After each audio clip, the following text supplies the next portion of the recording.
Let's move to the top 3 things that a man is looking for when he's getting in there. Okay. Number 1, unequivocally for men, is the pragmatic bang for the buck. I want the absolute most stuff that I can get for my money. So if I'm spending X dollars a night for something, I'm immediately comparing it against everything else that's within the price point that makes me go, all right, these all 5 things look the same. I want to get the one that gives me the most things. Okay. Now there's 2 ways to combat this. The way most people do it when they understand the game that they're playing is they add what are called micro amenities. How many sub amenities can I add onto the macro amenity? Macro amenities are the things that are in your listing: your pool, your hot tub, your sauna, your number of bedrooms, your number of bathrooms, number of people that sleep there, etc. The micro amenities are the enhancements to the macro amenities, like all of those amazing appliances that we would be showcasing for breakfast, right? But the real way to compete against it is to not be comparable, where you just stand out so above the others by the way that you have presented your offering that I obviously think I'm getting so much more by booking this listing that I'm even willing to pay more for it because it is so far above the things that I'm competing with. Okay. So bang for the buck, macro, micro amenities if you want to compete with everybody, or you throw the macro and micro amenities in there, but you decor it in a way that you're marketing and not just selling a pretty home. That's how you stand out. That's how you stop the scroll. Okay. Second thing is pride. Okay. Men book on pride and ego. We want, when I open the door, for you to go, oh, Dad, you are incredible. This is amazing. Look at what I have provided for you, especially if I have another couple or another family there and I was the one in charge of the booking. You better believe that I'm going to go, wow, Mike, you really killed it. Yeah, I know, yeah, that's what I do. I kill it, right? That's how dads want to feel. And contrary to popular belief, I've never had a kid walk into my room and say, hey, thanks for knocking out that rent. This electricity is, I love it. I barely get a card on Father's Day. So all I can go for here is getting someone to love the STR that I booked for our family vacation and make it the coolest, most diabolical thing that I can book that makes everyone happy. Okay. The third thing, and this is the fun one, and where I go back to the couples retreat dynamic, is very simply this.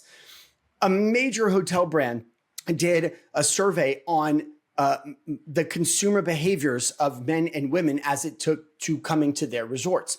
And what was really interesting is that around 96% of men either listed as their first, second, or third thing that they look forward to the most on a vacation being a unique, intimate / sexual experience with their partner while on vacation. Okay. That sounds right to me, but I think that it's really interesting when you really dig into this report, because on the female side of this, visiting botanical gardens was number 12 and having a unique sexual encounter was number 13.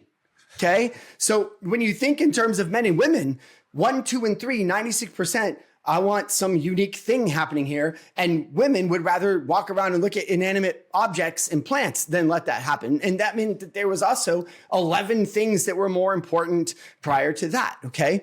So what that means is that a man is looking for bang for the buck. He's looking for that impressiveness, that ego boost, but he's looking for a way to create some potential awesome experience with his partner on this trip. So the way that you do that is you look at ways to create what I call getaways inside of the getaways.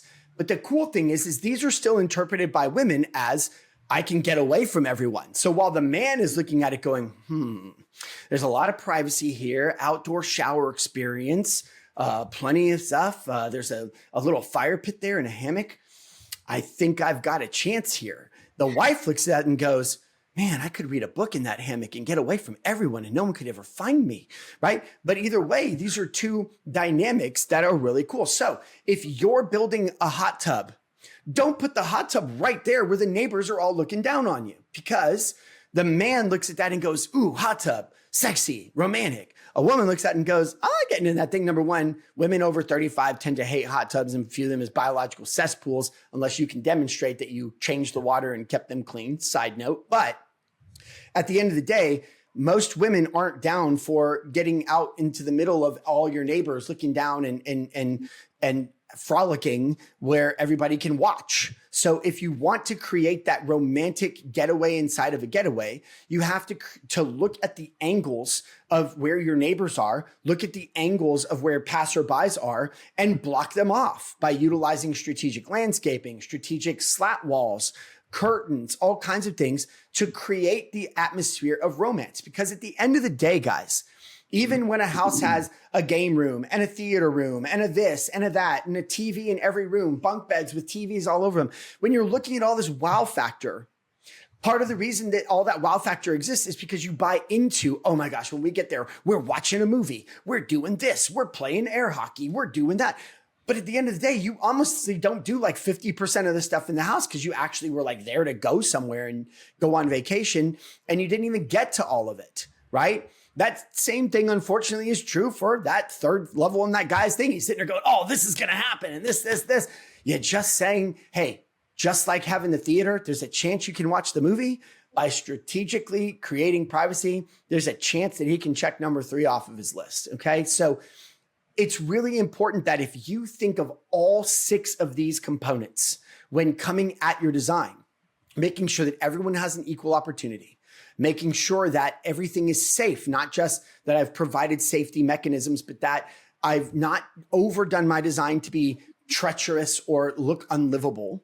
If I make sure that I'm giving the living upgrades, that I'm not creating my home away from home, I'm giving better than, more unique than my home away from home so that the experience is elevated. I have everything that I need to be here and perform my function in the family. It's lots of bang for the buck by adding lots of micro amenities, but then decoring it in a way that you completely stand out.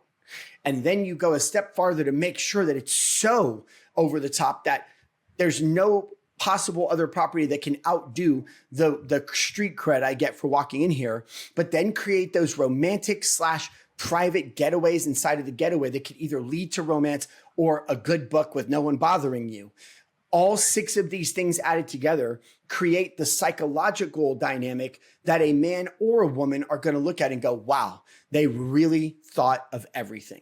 And that's just hitting those top 6 things. When we're doing designs inside of Vodyssey, we're looking at about 50 different metrics that we're going through on top of price point, consumer behaviors, color theory, everything that a major Fortune 500 company would put into marketing their widget. If you're not doing that for your STR, that's the unfair advantage that our members are getting that the rest of the world isn't, because we're looking at this as a business. And I tell people all the time, if you want just a pretty house, or especially if you want our team to come and do your personal home because you liked what we did at your vacation rental so much, we don't do it. Because the moment the design and the house becomes emotional to you, that's the moment that you start competing with everyone else and their emotions. Very few people are approaching this purely from a business tactical standpoint, and just thinking that way alone puts you at the top. And the more you understand these things, the more you get your unfair share of business and dominate the market. Yeah, absolutely. Great rundown too. Just as Mike is talking about that, when you guys are listening to this, go click on the show notes, pick up those 3 properties that we just introduced and see if you can identify the dynamics that Mike is talking about. There is a method to the madness of what we do here at Vodyssey and at Vodyssey Design, and how Mike and his team put these properties together.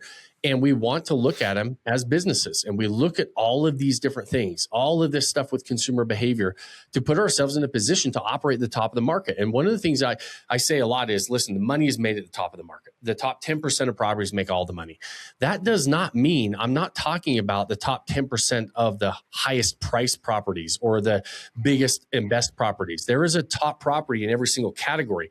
Those 3 properties, I don't think any of them were luxury properties, super expensive properties that we posted and we talked about, shouted out today.